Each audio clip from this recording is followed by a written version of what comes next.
Hello, it's the NFL exporter Ty Goodman, and we're here to talk Week 11 of the 2013-14 NFL season. We have some great matchups, so let's hop right into it. First, we have the New York Jets at the Buffalo Bills. I like the Bills at home in a close one. I really think if the Bills can limit their turnovers and run the ball effectively, they'll definitely be able to edge out the Jets. Now, the Bills will be without starting wide receiver Stevie Johnson, which will make things more difficult in the passing game for the Bills. But I believe that if Fred Jackson and C.J. Spiller can run the ball effectively, the Bills' defense especially also plays well at home.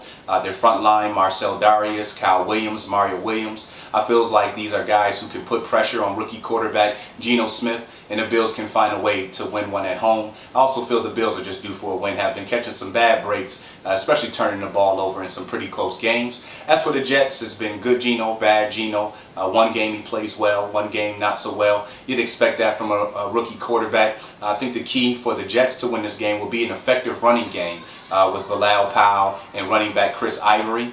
Geno Smith himself also has to limit turnovers.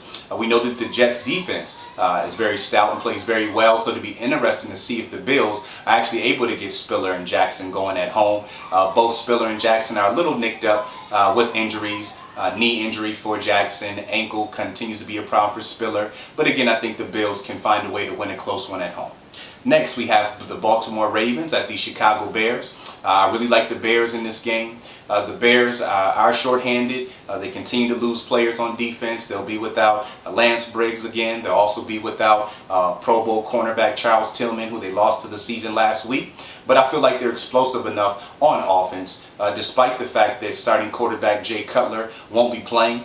We've seen that backup Josh McCown is more than capable of running the offense and making plays, so I don't expect for the Bears to have to dumb down or water down their offense. I expect for running back Matt Forte to rebound and have a good day running the ball. Also, wide receivers Alshon Jeffrey and Pro Bowler Brandon Marshall are one of the best tandems in the league, and I just think they're due for a win. They lost a close one last week to division foe Detroit, and I think they're ready to rebound and beat Baltimore. As for the Ravens, I just don't like the type of ball they're playing. Now, on the defensive side of the ball, and particularly the front four, front seven, they are playing pretty solid. You still have Haloti Ngata, Terrell Suggs, and Elvis Dumervil. Suggs is battling some injuries, but I think he'll be able to be effective, as always, providing pressure. But it's really the back end that concerns me. I don't see the Ravens secondary being able to hold up against Alshon Jeffrey, as well as Brandon Marshall. They have to be concerned with Forte out the backfield. And also Martellus Bennett is a solid tight end for the Bears.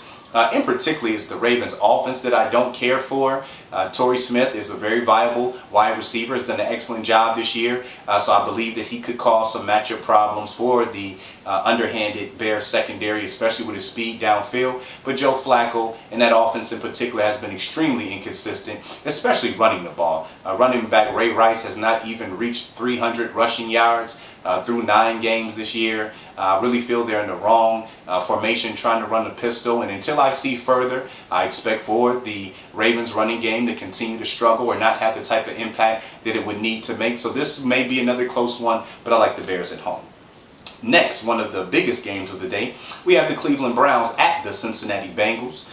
Cleveland won the earlier matchup this year in Cleveland, 17-6. We know that these are two of the better defenses in the league, so I expect another defensive struggle. But I do like Cincinnati to find a way to win at home. They've lost 2 in a row at Miami, at Baltimore. So being back at home, I expect them to find a way to win this game by any means necessary. Again, I expect it to be low scoring, but I think that rookie running back Giovanni Bernard has enough elusiveness and playmaking ability to maybe break something open, whether it be on the ground or in the passing game. And I think A.J. Green has a lot of pride. I know there's a lot of talk and rumors that the Browns cornerback Joe Hayden shut him down, but from what I've seen on film, A.J. Green is open a lot of times, and quarterback Andy Dalton is not able to put the ball where it needs to be. The Bengals offensive line and pass protection is also a huge problem. As for Cleveland, they don't have a running game. Jason Campbell has been solid in his couple starts against Kansas City, as well as knocking off the Ravens. but I don't think it'll be enough. He'll definitely have to have another game where he's very effective through the air, and I think that the Bengals can provide enough pressure and do enough things on the defensive side of the ball to win this game. But the Browns do have capable weapons in the passing game with Josh Gordon, Greg Little, who seems to be finding a nice groove and rhythm with Jason Campbell, as well as Jordan Cameron, one of the better tight ends in the league. But I think the lack of running will kind of limit what the Browns can do. But again, the Browns have a very tough defense. I believe this will go down to the wire. I like Cincinnati in this one, 20-17.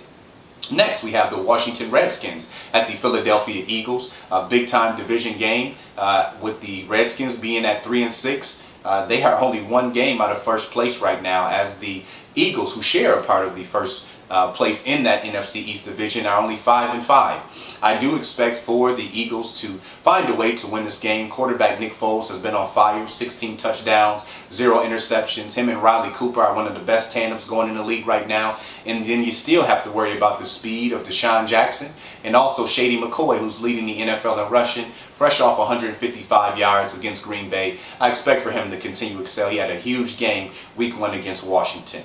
As for the Redskins, just small inconsistencies, although if they're going to make a move, this could be the game. Now, on offense, I do expect for RG3, Pierre Garçon and Alfred Morris, along with rookie tight end Josh Reed, to lead the way. I do see Washington being able to move the ball effectively. However, on the defensive side of the ball is where my concerns lie. The front seven has to get pressure on Nick Foles and make him uncomfortable. We've seen when Foles is pressured, he has the tendency to buckle and throw inaccurate balls. But their secondary is pretty much worst in the league. With Riley Cooper and Deshaun Jackson, I really think the Eagles have the advantage. This will be another tight game. I like Philadelphia to win this one 30-24. Next, we have the Detroit Lions at the Pittsburgh Steelers. A very interesting matchup we have here. And the Steelers are at home. They're really trying to hang on to their playoff hopes here at 3-6. Detroit is coming in one of the better and more confident teams in the league right now.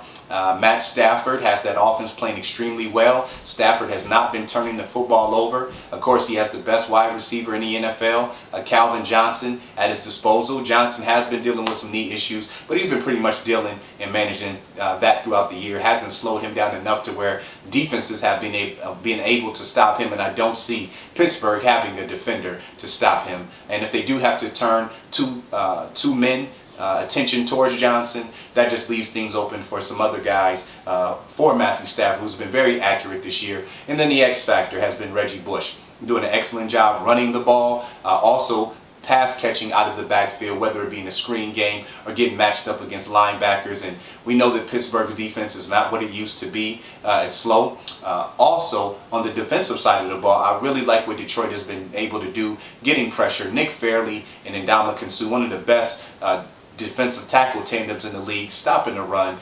creating pressure. They also have rookie Ezekiel Ansah coming off the edge, providing pressure. So I really like what Detroit can do as far as in the trenches. And then they have enough things going on in the back end that I think this is a game that they can win, although Pittsburgh's a very tough place to win. And I know that Pittsburgh is playing with the sense of urgency that this could be it if they lose. However, with Pittsburgh on offense, a little too inconsistent, they're going to really need that offense to have a huge game.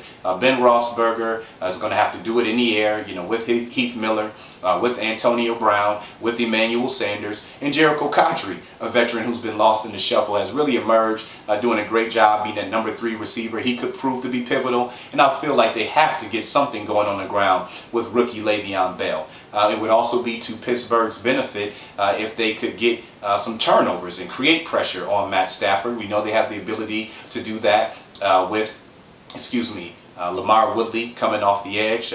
They still have Lawrence Timmons, so that is a possibility. But I like Detroit on the road to win this one. I think this is a game that if Detroit can go in there and win, because this is a game they would typically lose, and get to 7-3, this really could be a win to help the confidence and catapult Detroit forward the rest of the season. Next, we have the Atlanta Falcons at the Tampa Bay Buccaneers.